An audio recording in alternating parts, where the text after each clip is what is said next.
La Bretagne et les Pays de la Loire et même l'Ouest en général, puisque dans le classement des départements les moins chers pour faire nos courses, on trouve en 1 les Côtes d'Armor, en 2 la Vendée, en 3 la Mayenne. Ah ouais. Et il y a 3 explications à ça. D'abord, dans l'Ouest, on a une surreprésentation des enseignes les moins chères. Leclerc, Intermarché, qui sont des groupes bretons, et le groupe vendéen U. Et en plus, ils sont en concurrence les uns des autres. C'est ça.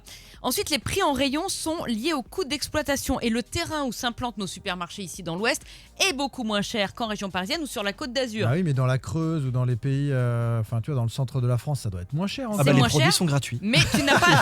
En fait, c'est la combinaison des 3 facteurs que je vais vous donner. Donc, voilà. dans la Creuse, tu n'as pas ces enseignes-là, ou en tous les cas, moins représentées. Et puis, les enseignes s'adaptent à la fois aux ressources de leurs clients et aux prix pratiqués par leurs concurrents. Et tu l'as dit, quand sur un même territoire, déjà 2 ou 3 des moins chers de France qui se tirent la bourre, et ben forcément, ça fait baisser les prix et ça peut être assez significatif. On peut avoir jusqu'à 25% d'écart de prix pour un même produit, selon qu'il soit acheté à Saint-Brieuc ou à Paris. Ah ouais. C'est énorme et oui, on c'est est énorme. plutôt vénard dans ce domaine. J'en profite pour saluer ceux qui nous écoutent dans la Creuse, celui qui nous écoute dans la Creuse. Ah non, on me dit qu'il n'y a plus Non, oui, personne. ça a arrêté. Il est décédé. It West vous explique.